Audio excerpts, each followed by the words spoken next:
amém. Diga, Deus está em mim e eu estou nele.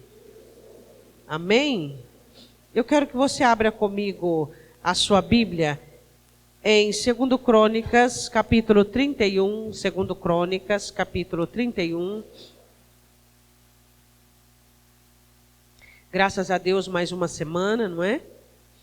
Onde Deus nos abençoou, Deus nos deu vida e vida em abundância. Amém? 2 Crônicas, capítulo 31, versículo 20 e 21. Que bom que você está aqui. Que bom que você tem um coração que dia após dia tem sido preparado por Deus. Que bom que nós temos recebido de Deus tudo aquilo que nós precisamos e necessitamos. Que bom que temos entendido que a maior herança que nós temos é o Senhor Jesus e a maior missão é cuidar dos nossos corações, das nossas almas. Amém? 2 Crônicas 31, versículo 20 e 21. E assim fez Ezequias em todo o Judá, e fez o que era bom e reto e verdadeiro perante o Senhor seu Deus. E toda a obra que começou no serviço da casa de Deus e na lei e nos mandamentos para buscar a seu Deus, ele a fez de todo o seu coração e prosperou. Podemos assentar.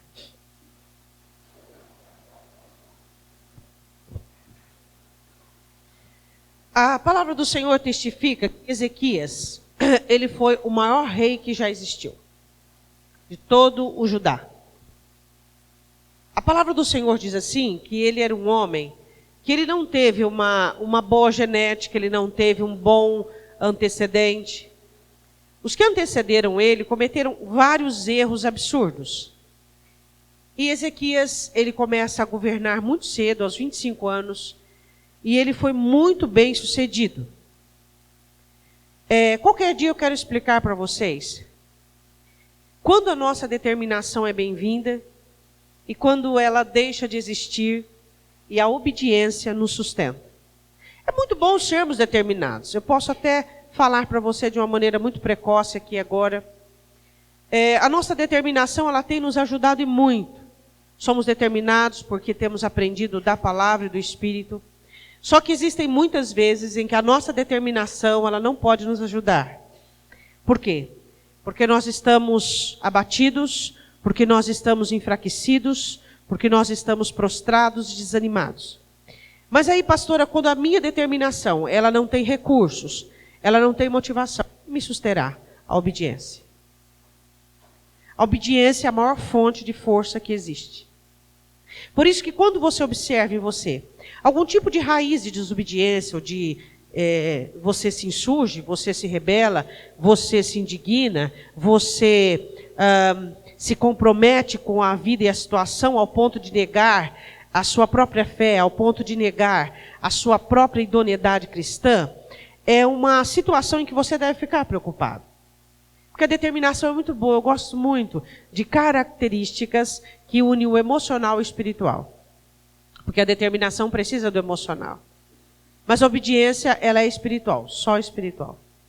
O meu e o seu coração nunca, por voluntariedade, obedeceria a Deus. Não.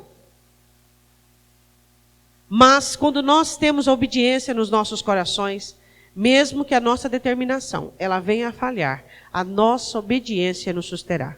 Por isso, seja obediente, em primeiro lugar. Segundo, continue sendo obediente. Terceiro, ainda, qualquer situação, seja obediente. A obediência, ela nos salva. A Bíblia diz que Cristo foi aperfeiçoado, nós falamos da humanidade dele, por meio da obediência. Ele se torna salvador por meio da obediência. Então, o que eu e você temos que entender, o que aconteceu na vida deste homem, não foi apenas determinação, foi obediência. A palavra do Senhor diz assim, eu quero que você analise comigo o versículo 20. E fez Ezequias em todo o Judá, e fez o que era bom. Aí diz assim, você sabe o que acontecia? Até a época de Ezequias, sabe aquela serpente de metal que Moisés fez no deserto, que Deus mandou fazer? Eles colocaram o nome dela de Neustã. E até essa época aqui, o judeu ainda adorava Neustã. O que Ezequias fez? Destruiu Neustã. Acabou com toda a idolatria. Todos os governos antes de Ezequias ainda mantinham a idolatria. E Ezequias foi o único que teve coragem de acabar com aquilo. E a Bíblia diz assim, ele fez o que era bom, o que era reto, verdadeiro. Ele não fez para os homens, ele fez diante de Deus. É claro que Ezequias enfrentou algumas situações inadequadas por alguns governos e príncipes que existiam na época, que eram adoradores. Só que ele resistiu e pôs cabo a tudo de errado que existia em Judá. Nesta época o reino estava dividido. Israel tinha 10 tribos e Judá apenas ficara com 2, Judá e Benjamim. E então a palavra do Senhor diz que ele governava uma nação bem pequena, dividida. Vamos falar assim de nação, mas era uma nação dividida em 2. Isso aconteceu na época de Roboão. Então ele governava sobre Benjamim e sobre Judá. Esse era o governo dele.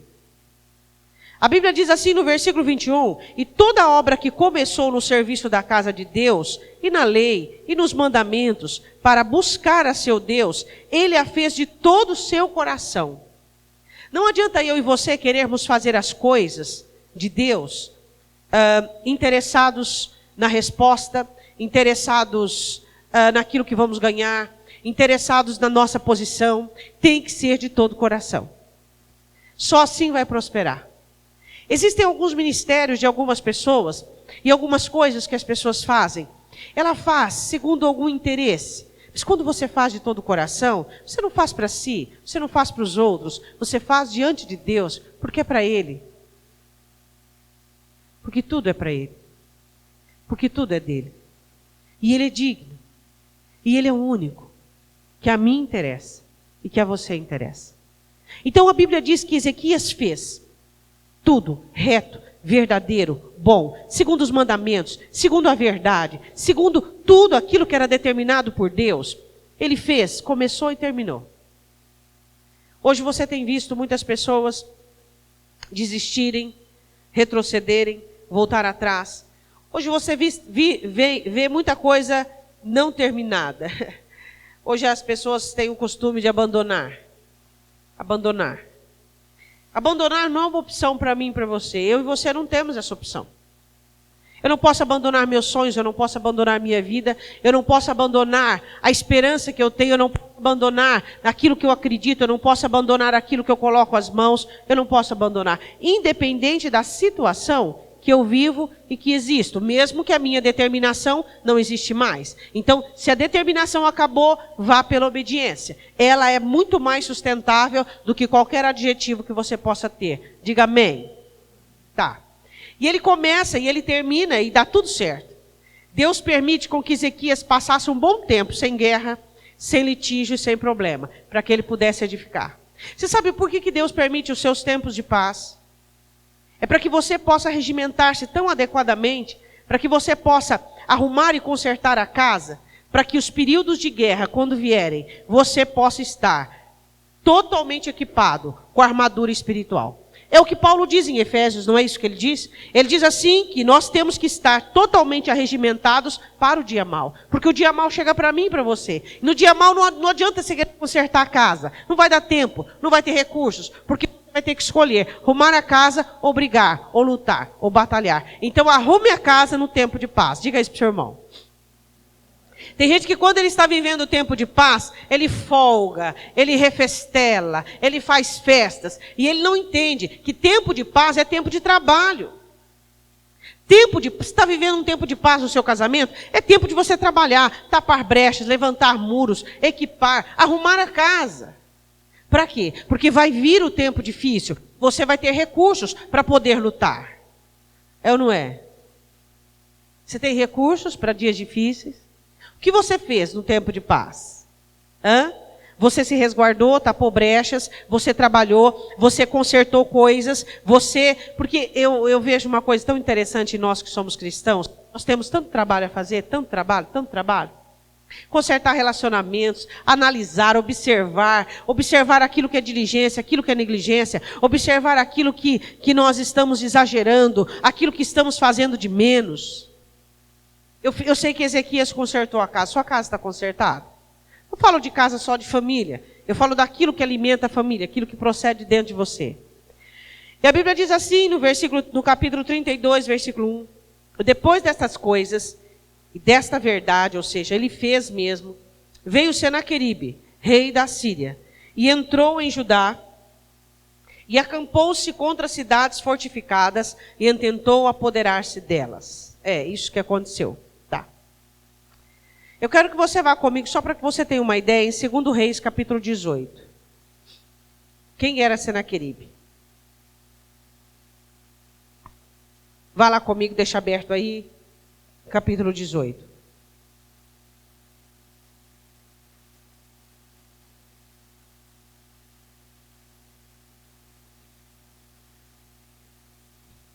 Amém? Todos abriram? Nós temos 2 cativeiros. O cativeiro Israel, diga Israel e Judá. Diga, Israel e Judá, diga. Israel eram as 10 tribos. Judá eram as 2. Quem foi que cativou, que levou Israel preso? Israel. Nabucodonosor. Quem levou Judá preso? Não, o contrário. Quem levou Israel preso? A Síria. Quem levou Judá preso? Babilônia. Então, as 2 nações não, as meia nação e meia nação. Uma foi a Síria, a outra foi Babilônia. O que acontece? Salmaneser, que era o pai de Senaqueribe, ele levantou-se contra Israel e levou Israel preso. As 10 tribos totalmente cativas, por causa do pecado. É o pecado que leva a cativeiro. Quando Senaqueribe estava no governo da Síria, o que veio substituir, ele falou assim, se o meu antecessor conseguiu cativar Israel, eu consigo Judá. Eu também quero proeza. O que significa isso? Significa que Satanás, quando ele observa aquilo que ele pôde um dia fazer na sua vida, certamente ele vai querer terminar o serviço. Ele não vai se contentar com aquilo que ele apenas fez. Ele quer continuar fazendo. Somente nós, no reino, que somos preguiçosos. Somente nós, seres humanos, que nos contentamos com a maneira que estamos. O céu é próspero, sempre quer mais, abençoar mais, fazer crescer mais, melhorar mais. E o inferno, como reino também espiritual, ele quer devorar mais, matar mais, destruir mais. Só nós, seres humanos, vamos falar assim desses 3 governos, somos acomodados. Somente nós. Não existe demônio acomodado e não existe anjo acomodado. O único ser acomodado é o ser humano, que se acomoda, que quer sombra e água fresca, que para ele tudo está bom, tudo está ótimo. Por quê? Porque é preguiçoso.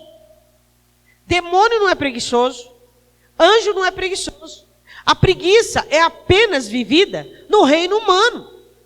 Anjo não tem preguiça. Demônio não tem preguiça. Então, o que Senaqueribe faz? Bom, se o meu antecessor conseguiu cativar as 10 e levar cativa, eu consigo as 2. Ele conseguiu? Não. Por quê? Porque Ezequias estava no governo. Ezequias tinha feito tudo o que agradava a Deus.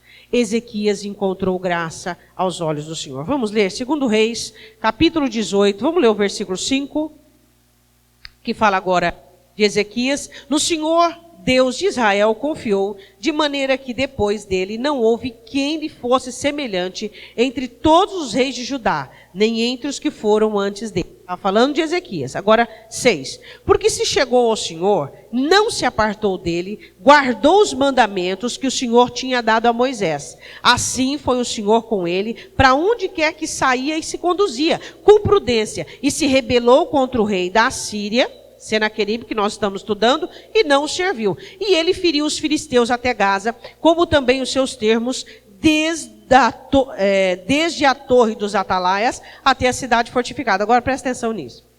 Sucedeu que no 4º ano do rei Ezequias, que era o 7º ano de Oséias, filho de Elá, rei de Israel, tá?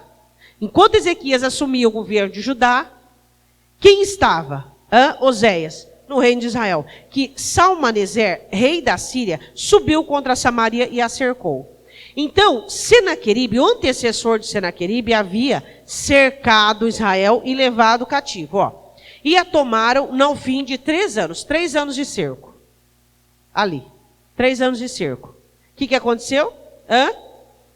No ano 6º de Ezequias, que era o ano 9º de Oséias, rei de Israel, quando tomaram Samaria. Então, vou te explicar. Tem gente que às vezes tem dificuldade para entender. Vou te explicar o seguinte, presta atenção comigo. Israel, Judá. Divisão feita na época de Roboão. O que aconteceu? A Síria se levanta, porque Deus manda, por causa do pecado, contra Israel. 3 anos de cerco, Oséias, o governo, levaram para a Síria preso. Tá, tudo bem.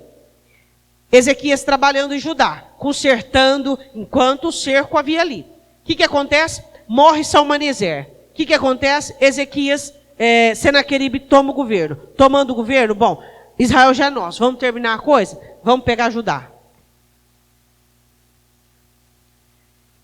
O rei da Síria já tinha tido uma grande vitória. Nós não estamos falando de demônios perdedores. Nós estamos falando de demônios que têm ganhado. Que têm trazido heresia, apostasia, desânimo, aflição, tristeza, depressão, angústia, pecado no meio da igreja. Ali não era um inimigo derrotado, era um inimigo. Senaqueribe é comparado a um Nabucodonosor na época dele, porque não havia, ele mesmo testifica, no mesmo Reis, que não havia cidade que ele não havia tomado para si. Quando Ezequias enfrenta Senaqueribe, ele não enfrenta uma nação frágil, ele não enfrenta um inimigo frágil, ele enfrenta um inimigo poderoso, um inimigo que não, ele fala, todos os deuses das outras nações se prostraram diante de mim. E sabe qual foi a maior bronca de Senaqueribe com Ezequias? Porque Senaqueribe, ele era um idólatra de carteirinha. E quando Ezequias começa a destruir todos os ídolos, ele fica furioso. Ele fica furioso. E somente a nação de Judá, que ele ainda não tinha tributária a si. Então ele ficou furioso. Você sabe o que levanta a fúria do inimigo? É quando eu e você não somos tributários a ele. Nós não agimos dentro do quadrado e da limitação dele. Não. Ele diz assim para você, hoje você vai ser feliz. Amanhã você não vai ser. Eu quero que você amanhã seja infeliz. E você diga, hoje eu não vou ser infeliz. Hoje eu vou ser feliz. Porque eu amo o meu Senhor. Pastora, então eu não quero aborrecer meu inimigo. Você sabe que eu já até ouvi isso? Eu ouvi uma vez, faz muito tempo, de uma pessoa dizendo, sabe, pastor, porque eu não oro tanto, não sou muito fervoroso, porque eu não quero, assim, atrair a atenção do diabo para mim. Eu falei, é verdade, porque ele já está com o pé em cima da sua cabeça. Porque ele já domina sobre você. Então, tranquilo, você já tem uma aliança. Então a questão que nós temos que entender, que Ezequias iria enfrentar um inimigo que estava no auge, no topo da sua ascensão.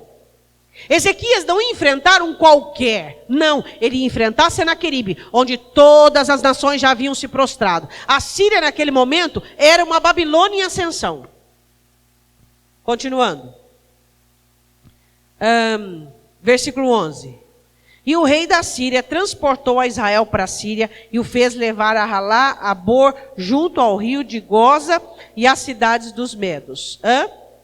Eu quero que você volte comigo em 2 Crônicas 32. Então deu para você entender o início? Só para você entender que tipo de inimigo Ezequias estava enfrentando. Tá. Você sabe qual é o tipo de inimigo que você enfrenta? Deixa eu só dar para você uma prévia. Satanás conhece, tem todos os demônios que acompanharam o seu. Vou falar assim, tataravô, bisavô, avô, pai, mãe. Conhece todas as brechas da sua família, toda a inclinação da sua casta. Ele sabe tudo sobre você, porque ele sabe tudo sobre os seus ancestrais. Ele sabe todas as fraquezas e inclinações que você pode ter. Ele conhece a sua infância e sabe todas as gáfias, erros e exageros que foram cometidos. Ele conhece a sua soberba. Ele conhece a sua simplicidade. Ele conhece a sua tolice. Ele sabe qual é o seu calcanhar de Aquiles. Ele sabe tudo sobre você e sobre mim. Tudo. Ele sabe qual é a área da sua vida que você é mais deficiente. Ele sabe quando você se irrita, quando você fica irado. Ele sabe as camuflagens da sua alma. Ele sabe o que você usa. Ele sabe toda a metodologia disfarçada que você usa para disfarçar, para irar-se. Ele conhece todas as suas vaidades. Ele conhece todas as suas orações. Ele sabe. Quais são os seus pontos fracos? O inferno nos estuda. A todo momento e ponto. Ele nos estuda. E existem demônios pós-graduados em você. O Senhor Jesus usa uma explicação em Lucas 11. Ele diz assim, que quando um demônio sai de uma esfera da alma de alguém, das milícias, ele sai. Ele é expulso. Só que ele não desiste do lugar onde ele estava. Ele anda ao derredor observando qualquer brecha para que ele possa voltar. Eu vou dar só uma ideia para você. O meu sobrenome não é legítimo. Tem um ancestral meu, que ele era ele era pai do meu avô, que ele era matador. O pai dele era escravo. E ele foi adotado pela família Vilela. Ele não era legítimo, ele era um negro. E ele foi adotado pela família. E o pai dele era matador. E ele caçava os escravos fujões. Mas ele era escravo também, mas dentro dessa condição. E o sobrenome Vilela vem da Espanha. E era uma tribo muito famosa, guerreira. Só que o meu ancestral, ele não era legítimo Vilela, ele foi adotado, ele pegou esse sobrenome. E ele matava pessoas e morreu matado. O meu pai morreu matado. E o meu irmão quase morreu matado. O que você acha que isso significa? Herança, meu irmão. Herança que muitos de nós negligenciamos. Muitos de nós negligenciamos. Por quê? Porque para nós fica mais fácil. Eu tomei um banho, fui batizado, falo em línguas estranhas, e coloco a minha vida em Jesus Cristo e está tudo ok. E as brechas você cuida? E o crescimento espiritual você cuida? De maneira alguma. Então o que nós precisamos entender e compreendermos, o que é? Quantas situações existem que são hereditárias? Alcoolismo, divórcio. Os espíritos malignos continuam visitando na geração. Por quê? Porque eles encontram brecha na lei. Qual é a brecha da lei? Que os espíritos familiares encontram legalidade. Eles não fazem isso aleatoriamente. E eu visitarei o pecado até 3ª e 4ª geração. Eles têm legalidade para encontrar nas brechas a visitação das maldições. Não dá para nós estudarmos tudo sobre isso. Mas eu quero só dizer uma coisa para você. Satanás, junto com seus demônios, vão querer voltar onde eles residiam. E vão querer tornar aquela situação 4 vezes, 6 vezes, 5 e até 7. Pior. O que o adultério traz dentro de uma família? Maldição. O adultério traz visitação de prostituição, de homossexualismo, de algumas outras coisas. Miséria financeira e muitas outras coisas. Agora, os crentes acham que porque eles cantam, que porque eles oram, que porque eles foram batizados, eles estão livres disso. Só que eles não querem saber de obedecer, eles não querem tapar brechas, eles não querem crescer, eles vivem como se estivessem no paraíso. Sabe onde é que a maldição vai ser exterminada? Se você lê em Apocalipse diz, e aqui não haverá mais maldição. Mas enquanto estivermos neste mundo, nós estamos propensos a isso. colocamos a nossa vida no altar de Deus e morremos todos os dias, como ovelhas levadas ao matadouro, para que não haja brecha nenhuma. E Jesus diz em Lucas 11, e Satanás anda ao nosso derredor, bramando como leão, buscando em quem possa tragar. Pedro diz, e Jesus diz, e ele vai voltar, e ele quer voltar. E ele quer voltar. Para isso, qual a ferramenta que eu uso? Diligência. E não indulgência. Eu vou usar a diligência, eu vou usar o cuidado, eu vou usar a cautela, eu vou usar Deus olha, eu vou usar o que Tiago diz, confesse a sua miséria, chore, pranteie, diga a Deus, Deus olha para mim, Deus vê, Deus fala comigo, Deus me mostra, Deus eu quero aprender, Deus eu quero entender, eu quero me estudar, eu quero conhecer, porque se Satanás me estuda, eu também quero me estudar, eu quero saber quais são as brechas que poderão existir e as brechas que já existem. A Bíblia diz assim, que Senaqueribe intenta levantar-se contra Ezequias. E a Bíblia diz assim no capítulo 32 de 2 Crônicas. Depois dessas coisas e desta verdade, veio Senaqueribe, rei da Síria, e entrou em Judá, e acampou-se contra as cidades fortificadas, e intentou apoderar-se delas. Satanás, ele não brinca em serviço. Ele não brinca naquilo que ele faz. Ele começa a manipular, depois da manipulação ele começa a aconselhar, depois do aconselhamento ele começa a fazer parte das atitudes, depois ele apodera-se. Aí a pessoa chega e fala assim, Deus, eu quero muito obedecer, mas eu não consigo. Senhorio de Satanás. Deus, eu queria muito fazer, mas eu não consigo. Senhorio de Satanás. Por quê? Porque eu e você em Cristo temos que poder. Temos que poder. Quando você não consegue, já existe um senhorio do inimigo na sua vida. Por quê? Porque ele começou vagarosamente até apoderar-se da sua vontade. Ele apoderou-se da sua vontade. Sua vontade se torna forte para você fazer aquilo que você quer. Vontade boa é vontade que se submete ao Espírito Santo. Essa é a vontade correta. Vontade forte, às vezes a pessoa diz assim, aquele ali tem uma personalidade, ele tem uma vontade forte. Para quê? Para pecar? Para fazer o que quer? Para ser soberbo? Para dizer o que quer? Isso é vontade frágil, fraca. Vontade forte, a real, é aquela que se submete ao Espírito Santo de Deus. A Bíblia diz assim no versículo de número 2, vendo, pois, Ezequias que Senaqueribe vinha, e eis que estava resolvido contra Jerusalém. Ele reconhece que Senaqueribe sabia o que estava fazendo e ele queria. O que Satanás quer de você? Você já imaginou se você cai? Quanta gente não cai com você? O que Satanás quer da sua família, da sua vida, sobre você? O que ele quer? O que Satanás está resolvido? O que ele resolveu? Tem gente que é tão abduzido que ele não consegue entender que ele é alvo. Ele é alvo do inimigo. Eu sou um alvo do inimigo. Você é um alvo do inimigo. Você é um alvo. Você é um alvo. Todos nós somos alvos. Todos nós somos alvos. Agora nós temos que estar despertos quanto a isso. Nós temos que estar com os nossos olhos, os nossos ouvidos abertos quanto a isso.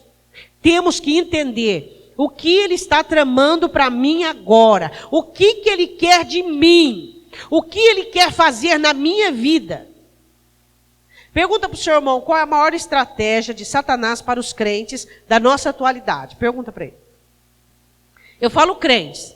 Não falo pessoa carnal que esconde dentro da igreja. Qual é a estratégia? Emoções. Emoções. Ele quer as emoções, nós temos emoções, só que nós não podemos depender delas. As emoções não podem nos governar. E Satanás descobriu um meio lá no Éden. Pastora, mas por que os crentes de 1800, de 1600 não eram tão movidos pelas emoções e não eram tão praticantes de tanta atrocidade como há nesse dia? Por quê? Porque eles eram mais firmes. A honra falava mais alto do que eles sentiam. O que eles sentiam não tinham tanto valor quanto a palavra dada. Hoje não. Hoje se você der uma palavra e você sentir outra coisa, você muda de um minuto para o outro. Por quê? Porque você está sentindo. Porque você tem que valorizar e pender aquilo que você está sentindo, e não para aquilo que tem que ser feito, aquilo que foi declarado. A maior estratégia de Satanás nos dias de hoje são as emoções. E eu vou dizer uma coisa para você, hein? Tem dado muito certo. Muito. Muito certo. Tem dado muito certo. As emoções têm controlado as pessoas. As pessoas não falam porque devem, elas falam porque querem. As pessoas não fazem o dever, elas fazem o que gostam. Hã? Você encontra disciplina no ímpio, mas você não encontra disciplina no crente. O crente sabe que não pode beber refrigerante, mas ele bebe. O médico diz para ele que ele não pode comer certo tipo de coisa, mas ele come porque ele é salvo, aleluia, glória a Deus. Só que ele não entende que o templo dele, o corpo dele é templo do Espírito Santo. Mas ele não está nem aí, ele é salvo, e Deus vai fazer tudo por ele. Hã? Tudo por ele, porque ele é salvo. Hã? Ele é salvo. Irresponsabilidade é o que nós somos. Nós somos irresponsáveis. Nós somos salvos, estamos na graça e caímos da graça sem entender nem o que é graça. Quando é que nós caímos da graça? Quando nós nos tornamos irresponsáveis. Sabemos que não podemos falar qualquer coisa, mas falamos aleatoriamente porque eu sou salvo. Sabemos que existem algumas coisas que nós não podemos fazer, mas nós fazemos porque nós somos salvos. A Bíblia diz assim que Ezequias entende o quão estava determinado o inimigo. Satanás, ele tem algo que é determinação. Ele é determinado. Se você ler Isaías 14, Ezequiel 28, você consegue entender a determinação. Satanás é determinado. Ele sabe o que quer e ele vai para cima. E o alvo dele não é o mundo, porque o mundo jaz dele. O alvo dele é os crentes. Eu sou um alvo, você é um alvo. E ele vai tentar nos manipular por meio da nossa emoção. E quanto mais sensível você for, e quanto mais débil você for, mais fácil será a sua queda. Por isso, não se esconda atrás dessa capa. Mas eu sou frágil, mas Não. Não faça isso. Não acha que fragilidade é vantagem. Fragilidade é desvantagem. Não acha que por você não conhecer a Escritura, não ter uma vida regimentada no Evangelho, que isso é vantagem, isso é desvantagem. Nós estamos numa guerra. Uma guerra. A única guerra real que existe é essa guerra espiritual. A Bíblia diz assim, versículo 3. Quando você vai ser aconselhado, quem te aconselha? A autoridade do Espírito Santo dentro de você? A coragem e a ousadia do Espírito Santo ou seus sentimentos? Eu quero fazer uma analogia aqui com isso aqui. Quem que te aconselha? Seus sentimentos. Mas você ficou ofendido, você ficou triste, você foi ultrajado, mas você quer, você gosta. O pior conselheiro que você pode ter na sua vida é os seus sentimentos. Mas também pudera você estar abatido desse jeito. Olha o que fizeram com você. Seus sentimentos são seus conselheiros. Você está péssimo de conselheiro. Sabe com quem Ezequias foi pedir conselho? Com os príncipes e com os valentes. Com os corajosos. Sabe quem é o valente da sua vida? O Senhor Jesus. Sabe o que significa? O príncipe. Os príncipes, conselho dos príncipes, é da autoridade do Senhor Jesus sobre a sua vida, que faz cair por terra toda oposição emocional e todos os trâmites de Satanás contra a sua vida. Por que você fica magoado? Porque você foi aconselhado pelos seus sentimentos. Os seus sentimentos, ele está à mercê de Satanás. Seus sentimentos devem ser subordinados a Jesus Cristo e ao Espírito Santo e ao Pai. Mas se os seus sentimentos te aconselham, quem está por trás, indiretamente e diretamente, é Satanás.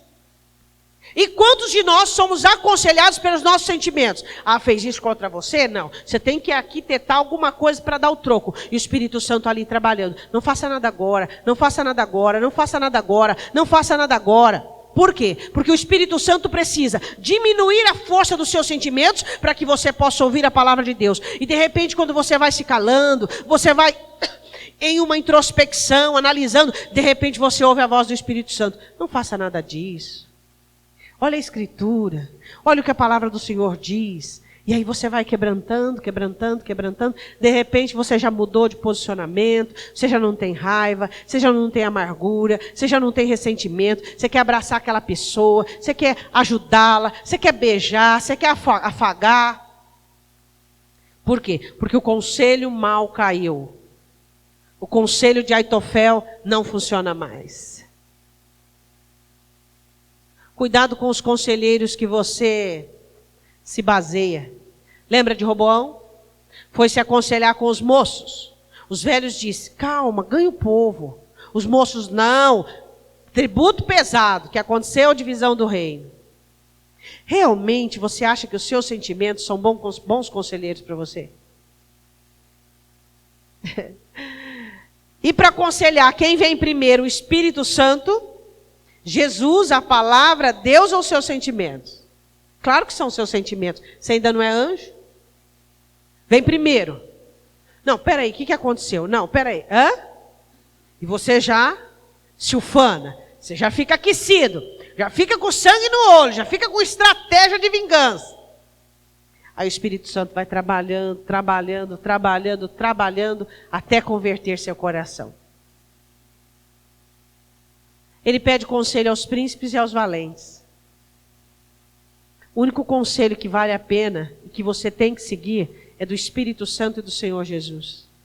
Não ouça o conselho dos seus sentimentos. Não faça isso. Tem crente que só vive baseado no que o sentimento acha e quer.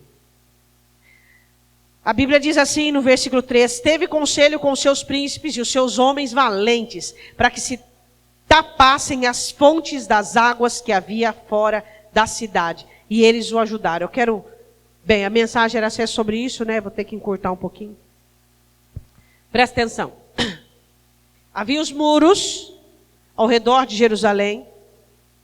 E haviam fontes de águas que ele tinha trabalhado. Havia aquedutos, havia muita água em abundância, fora dos muros. O que Ezequias entendeu? O cerco de Israel durou 3 anos. O cerco que era? Era a trincheira. Todas as trincheiras, ninguém saía, ninguém entrava. Os meus inimigos virão e eles encontrarão águas ao redor. Então, as águas darão a eles condições deles fazerem cerco durante muito tempo. É perigoso as águas nossas secarem e as deles continuarem. Então, nós vamos tapar toda a fonte, todo o aqueduto que há do lado de fora. E quando eles vierem, eles não terão água para beber. Então nós vamos matá-los de sede. Essa foi a primeira estratégia. Diga para o seu irmão: mata o seu inimigo de sede. Você tem as suas águas dentro da palma. Mas existem recursos que estão fora e que têm alimentado os seus inimigos. Eu quero comparar a água com sentimentos, com emoção, com coisas que já deveriam ser transformadas, mas ainda alimentam o seu inimigo. Eu quero fazer aqui um paralelo, não uma analogia. Não quero comparar a água com uma situação pejorativa que eu quero dizer, mas eu quero fazer uma comparação, tá? Eu quero dizer uma coisa para você: a sua timidez, que para você é coisa boba, besteira. Vem aqui de uma educação, de uma criação, de uma opressão, e você não dá nenhum valor a isso. Tá. No cerco, Satanás usará a sua timidez para ofender você. Num período de guerra, a sua timidez trabalhará contra você. Aquela timidez que você não cuidou, que você será provado e vai cair. Você será tentado e vai cair. A sua timidez vai trabalhar contra você no cerco. Você vai ser ofendido facilmente, você vai ter insegurança de muita rapidez, você vai ter medo no cerco. Aquela personalidade com algumas características negativas, como falar demais, como entristecer-se facilmente, aquela sensibilidade exacerbada, que você nem ligou, estava de boa, entende? Você foi levando, empurrando com a barriga. No cerco, o inimigo será alimentado por essas situações para oprimir você, para pressionar você, para destruir você. O que eu e você devemos fazer é tapar as fontes dos nossos inimigos e não permitir com que eles sejam sustentados na hora do cerco. Sabe aquelas coisas que você não dá muito valor? Que até hoje estava de boa, que não deu nada não e tal. No cerco, elas que serão usadas contra você. Isso não te causa um pânico sadio? Sabe? Aquela sua negligência? Não dá nada não, você ora uma vez lá cada semana, mas você ora o dia inteiro. Tem crente que fala assim, não paro para orar, eu oro o dia inteiro, pastor, o dia inteiro eu estou orando. Quando Jesus disse que a oração é entrar no quarto e fechar a porta, ou na casa do Senhor, ele estava dizendo como se ora. Hã? Você não ora, não busca, não quebranta, não coloca a vida, não se preocupa com o seu coração, com a sua alma, com a sua vida espiritual. E você acha que o inimigo não vai usar isso no cerco? E você acha que o inimigo não vai usar isso contra você na hora da angústia, na hora da tribulação? Por exemplo, inclinação para entristecer-se.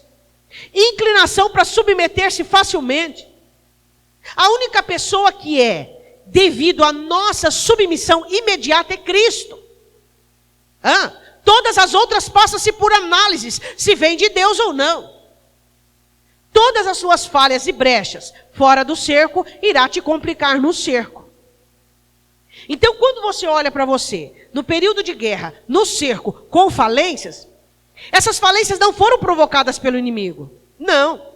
Mas ele foi sustentado porque você não tapou as fontes, não tapou as brechas. Você criou uma situação sustentável para o seu inimigo. Sua negligência, seu oba-oba. Você vive uma vida de oba-oba? Oh, alegria. Quilolitro, festa, jantar de PG, e é benção, e é benção, e é benção. Isso é negligência. Isso é indolência. Você é um soldado. E você está no campo de batalha. Seu casamento está nos planos do inimigo para ser atacado. Seus filhos estão no plano do inimigo para ser atacado. A sua vida, aquilo que você fala. Muito cuidado. Quando você olha para uma pessoa e você diz assim, ó, eu vou ser fiel a você em todo o tempo. Satanás pega aquilo e vai te tentar. E aí levantou a sua soberba, levantou a sua arrogância. Eu não preciso dizer a ninguém que eu vou ser fiel a ele até o fim. Se eu tenho caráter, eu não preciso dizer. Mas se você diz, você falou no momento de soberba, para se autopromover diante dos outros, Satanás vai te tentar nisso. E certamente você vai fracassar. Você vai cair. Sim, alimente Satanás com as águas das palavras ditas fora do tempo. Das palavras ditas precipitadamente. Alimente Satanás e os seus demônios com as águas da negligência, do oba-oba. Não quero esquentar a cabeça com nada. Seu cuidado. Isso é adolescência, isso passa. Isso é coisa de criança, isso passa. O adolescente tem mania de roubar, mania de tirar coisas dos outros. Isso passa, isso é coisa de adolescente. Não identifica que é um clepto. Não consegue identificar. Adolescente, a criança desenvolve a sexualidade antes.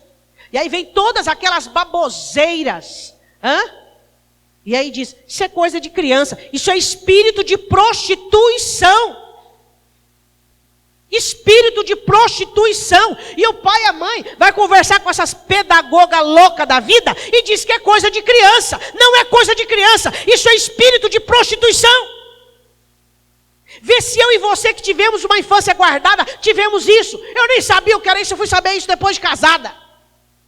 Eu nem sabia o que era masturbação feminina. Eu não conhecia isso. E você acha que é normal? Uma criança de 3 anos, de 5, de 6 anos, não é normal. Mas é que o crente, ele não crê na escritura.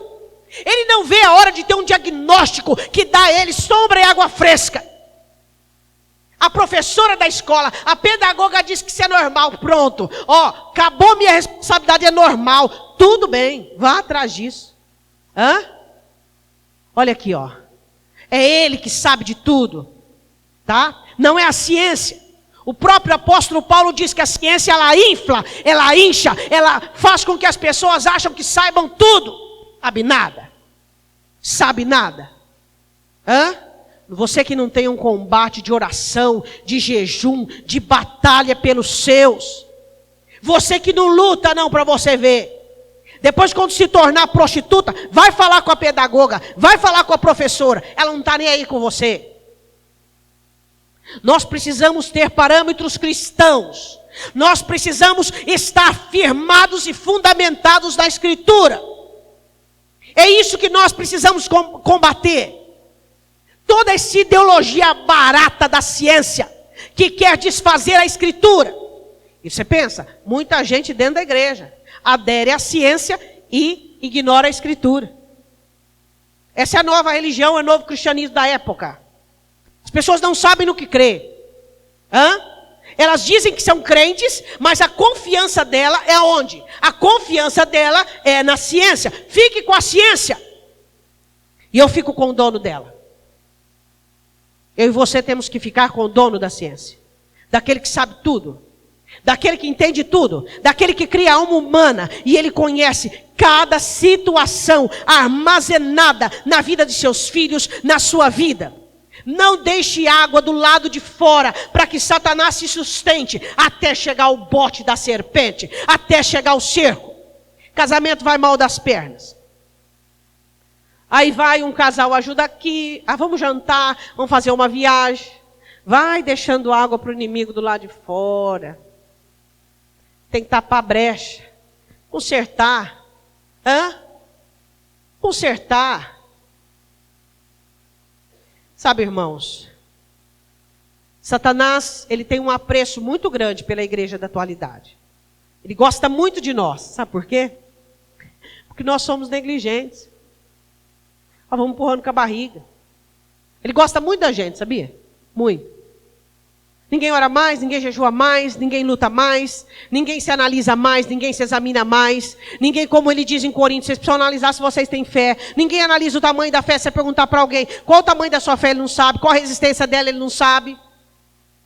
Tudo está bom. Como você pode achar que tudo está bom se você está num mundo onde Jesus diz, eu preciso ir porque o príncipe desse mundo está chegando? Como você pode achar que tudo está bom se você tem uma carne que tem que lutar contra ela todo dia? Uma velha criatura que tem que morrer todos os dias. Você acha que você está no paraíso? Hein?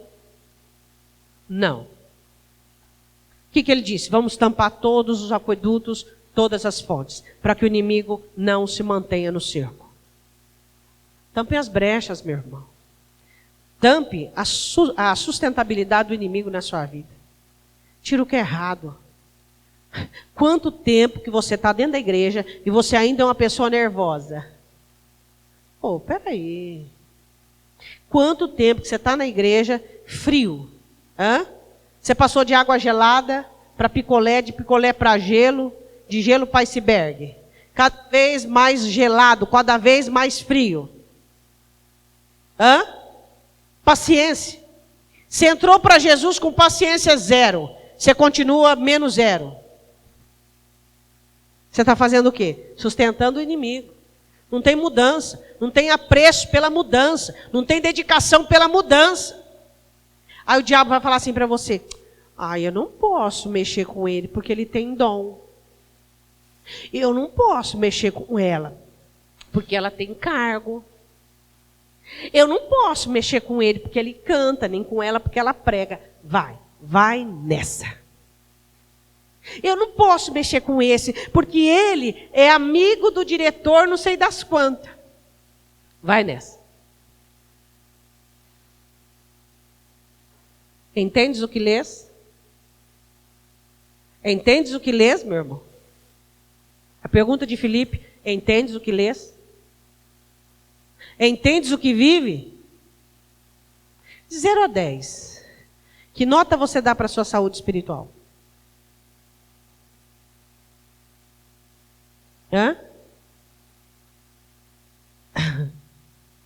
Pois é. Não sei, pastor, o diabo sabe. Deixa eu falar o demônio que acompanha. Deixa eu falar, eu sei. Ele sabe.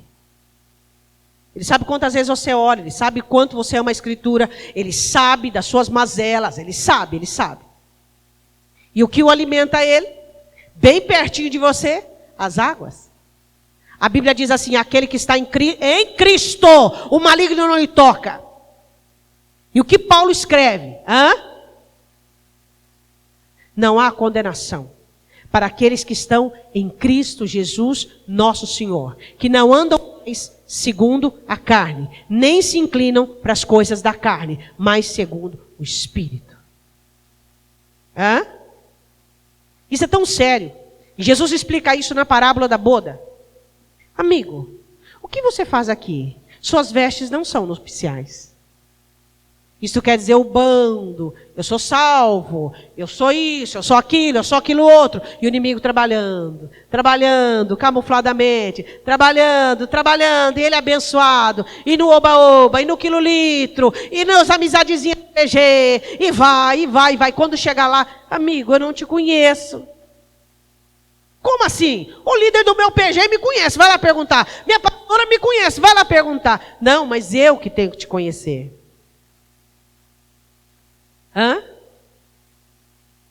Sabe, irmãos, Satanás é astuto e ardiloso. Ele gosta muito dessa sua tristeza exacerbada, dessa sua melancolia exacerbada, dessa sua língua que não para na boca. Ele gosta muito de tudo isso.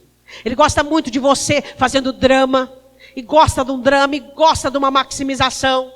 Ele gosta muito da murmuração do falatório. Uma das coisas de Davi, que eu gosto muito de analisar, os personagens bíblicos. Você sabe uma das coisas que Davi, ele tinha na vida dele como regra principal? Não intrometer na vida dos outros. Ele disse, Senhor, eu não estou lidando com grandes assuntos. Eu quero dar um conselho para você, não intrometa na vida dos outros, não.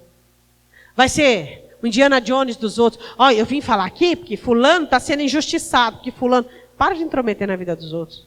Cuida da sua vida. Cuida da sua vida. Para de querer tomar a dor do outro. O que você faz com a dor do outro? Você ora.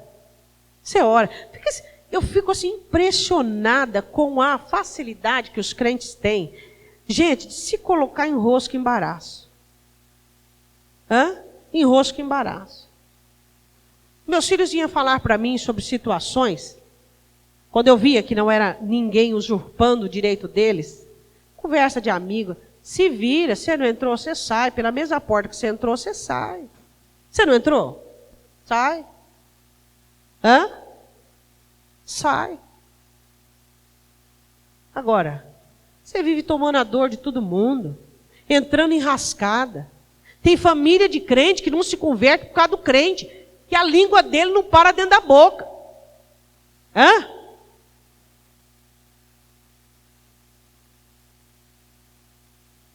Água para o inimigo.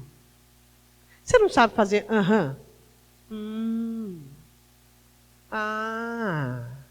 Por que nós podemos expressar som sem palavras? Nesses momentos são bem úteis, não são? Sei. Por que você tem que dar a sua opinião? E aí? E aí o quê? Não tem nada para falar, eu sei que está falando. É ou não é?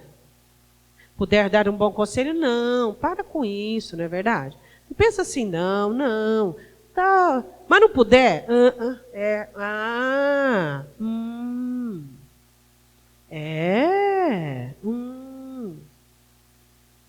A pessoa muda de assunto. Por quê? Não consegue resposta da sua parte. Resposta, eu decido quando eu respondo ou não. Eu decido. Agora os crentes, eles nem conseguem administrar a língua. A língua é tão felina, tão viciada, tão acostumada a responder. Domina. Diga, não posso dar sustentabilidade ao diabo. As águas do lado de fora. Tudo aquilo que você mantém, não cuida, não conserta, não faz. Para eu encerrar, eu quero dizer uma coisa para você. A dependência é água para o inimigo usar contra você.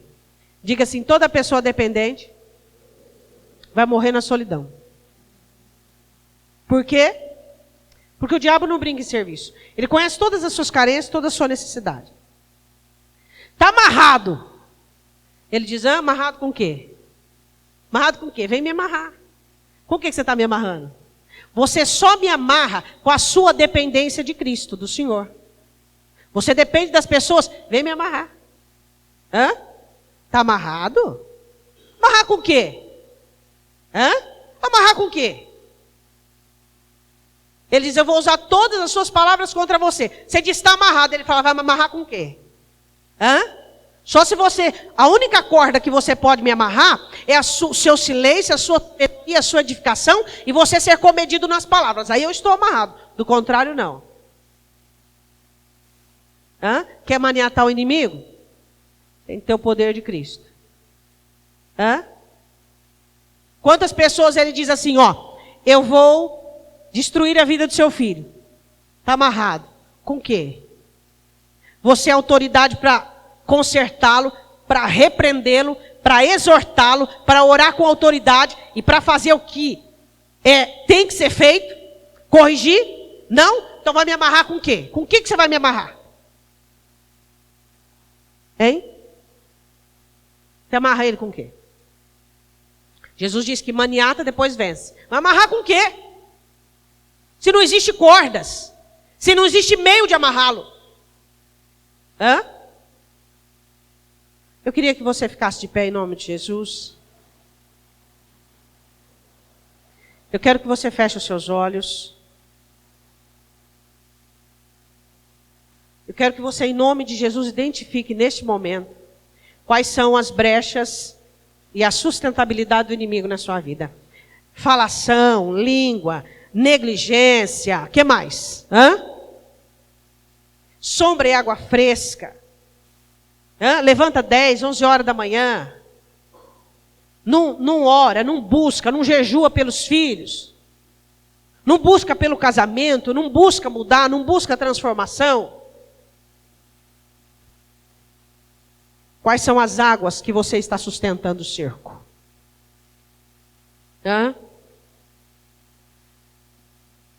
O casamento saiu para jantar fora, alegre, beleza, tudo bem. O buraco está embaixo, está um arrombo no casamento. E não faz nada. Só porque ficou tudo de bom, um aniversário de casamento, uma festinha, um jantar e aquilo, uma viagenzinha. Tenha caráter em nome de Jesus. Conserte o que está errado na sua vida. Feche os seus olhos. E agora você pode sim buscar cordas para amarrar Satanás.